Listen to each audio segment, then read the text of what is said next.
विहितावतारां भक्ति प्रदानाय च सज्जनानाम् अकाल मृत्यो परिरक्षणार्थम् अकाल मृत्यो परिरक्षणार्थं वन्दे महाकाल महासुरेशम्।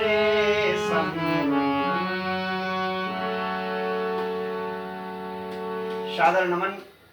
आज के सुंदर प्रसंगों में हम आप सभी भगवान शिव के द्वादश ज्योतिर्लिंगों में स्थापित तृतीय ज्योतिर्लिंग, जिसे हम आप सभी महाकाल के नाम से जानते हैं, उन भगवान महाकाल की कथा को हम आप सुनेंगे। हम आप सभी जानते हैं शिव पुराण के अंतर्गत कोटि रुद्र संहिता में 16वें अध्याय में भगवान भोलेनाथ के महाकाल का सुंदर वर्णन आता है। पुराणांतर ऐसी कथा है, महाकाल की नगरी अवंतिकापुरी, जिसे आज हम उज्जैन के नाम से जानते हैं, जहां पर एक सुंदर वेदप्रिय नाम के ब्राह्मण रहते थे। और वो जो ब्राह्मण देवता थे अपने नियमों में, अपने कर्मों में इतने संलिप्त थे। ब्राह्मणों का जो कर्म है दान लेना, विद्या पढ़ना, विद्या पढ़ाना, यज्ञ करना और यज्ञ करवाना, जो उनके नियम बताए गए, तितिक्षा, कारुणिका, सुहृदा, सर्वदेहिना, मजात, प्रभा, शांता, इन सभी नियमों का वो पालन करते थे। उनके 4 पुत्र थे जीवन में, और उन पुत्रों का नाम भी उन्होंने बड़ा सुंदर रखा था। एक का नाम था देवप्रिय, जो देवताओं को प्रिय है। दूसरा का नाम है प्रिमेधा। तीसरे पुत्र का नाम है संस्कृत, और चौथे पुत्र का नाम है सुवंत। चारों पुत्र भी पिता के अनुसार अग्निहोत्र, गायत्री, संध्योपासना, जो जितने भी ब्राह्मणों के कर्म है वो सभी अपने संलिप्तता के साथ करते थे। उसी समय एक रत्नमादन नाम का पर्वत है, जहां पर एक दूसरा नाम का दैत्य उत्पन्न हुआ, और उसने ब्रह्मा जी की बड़ी घनघोर तपस्या की। एक पैर पर खड़े होकर के अंगूठे के बल पर उसने ब्रह्मा जी की सुंदर तपस्या की। ब्रह्मा जी प्रसन्न हुए और आकर के कहा, बेटा वरदान मांगो। उसने कहा, महाराज, विजया विजय दात्री चा चेतानंद प्रदायिनी, मुझे और कुछ नहीं चाहिए, मुझे केवल विजय का वरदान चाहिए, मेरी कहीं भी पराजय ना हो, हर जगह अजय हो। ब्रह्मा ने कहा, यो मस्तु जाओ, ऐसा ही होगा। अब तो जैसे ही उसे वरदान मिल गया, एक तो पहले से दैत्य माने करेला और ऊपर से नीबी पे चढ़ गए, क्या हालत हुई होगी। अरे उसने चारों तरफ हाहाकार मचा दिया दुनिया में। कहीं भी यज्ञ, जप, तप, अनुष्ठान, वेद, कोई भी कुछ कर नहीं सकता है। कभी तो लिखते हैं,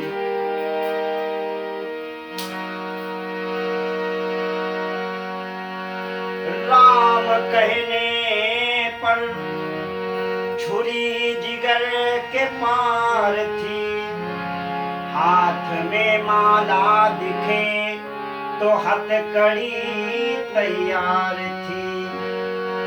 हरि भजन गाने के बदले कंठ पर तलवार थी, और कीर्तन करने के बदले जेल की दीवार थी। कहीं भी कोई भगवान का भजन नहीं कर सकता, कोई कीर्तन नहीं कर सकता है, कोई वेद नहीं पढ़ सकता है। कोई ब्राह्मण दिख जाए यज्ञोपवीत पहने हुए तो यज्ञोपवीत तोड़ देते हैं, शिखा उसकी काट देते हैं। ऐसा घनघोर जय विद होए धर्म निर्मूला, सो सब करी वेद प्रतिकूला, वेदों के विपरीत आचरण होने लगा। और इसने जब चारों तरफ विश्व में अपनी विजय प्राप्त कर ली, तो इसने अवंतिकापुरी उज्जैन में आक्रमण कर दिया, और वहां पर जितने भी ब्राह्मण रहते थे उनको जाकर के तहस नहस करने लगा, घर जलाने लगा, ब्राह्मणों को हताहत करने लगा। वहां की प्रजा रोने लगी। अब तो ये जो देवप्रिय नाम के ब्राह्मण हैं, इनके जो चारों पुत्र हैं, उन्होंने सोचा अब हमारा जीवन कैसे चलेगा, सारी प्रजा में हाहाकार मच गया। तो ये भगवान भोलेनाथ के शरण में गए, और भगवान भोलेनाथ के पार्थिवेश्वर का पार्थिव निर्माण करके किसी क्षिप्रा नदी के किनारे और बैठ करके इन्होंने भगवान का पूजन शुरू कर दिया।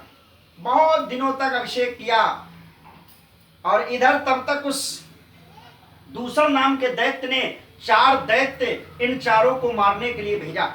और जैसे वो 4 दैत्य पहुंचे और ये तो अखंड तपस्या में भगवान भोलेनाथ के महामंत्र के द्वारा अभिषेक कर रहे थे। नमः शंभवाय च मयो भवाय च नमः शंकराय च महेश्वराय च नमः शिवाय च शिवतराय च।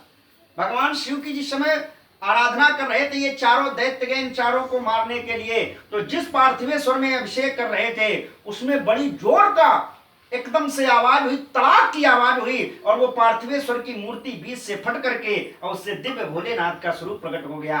शंकर भगवान की जय। और जैसे ही वो स्वरूप प्रकट हुआ और उस जगह पर बहुत बड़ा गड्ढा बन गया और भगवान भोलेनाथ लेकर के त्रिशूल उन चारों दैत्य को मार करके दूसरों को भी मार दिया।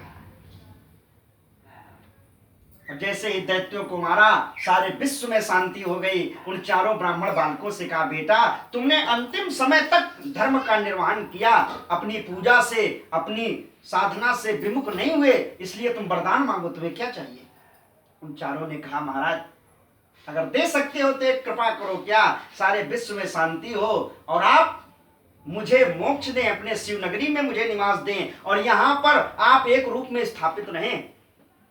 तो भोले बाबा ने उन चारों को तो भक्ति का सुंदर वरदान और अपने शिवधाम में निवास दिया और उसी जगह पर उसी गड्ढे के अंदर महाकाल के रूप में स्थापित हो गए। और एक बात मैं आपको बता दूं, जो भारत में कुंभ का महोत्सव लगता है, प्रयागराज इलाहाबाद जिसे आज कहते हैं, प्रयागराज में, हरिद्वार में, नासिक में और यहाँ महाकाल माने उज्जैन नगरी में।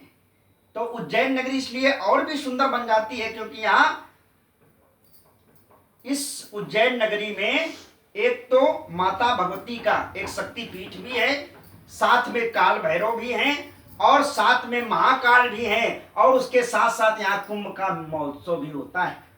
तो इसलिए कवियों ने लिखा है, अकाल मृत्यु वो मरे जो काम करे चांडाल का। अकाल मृत्यु वो मरे जो काम करे चांडाल का और काल उसका क्या करे जो भक्त हो महाकाल का। बोलिए शंकर भगवान की जय।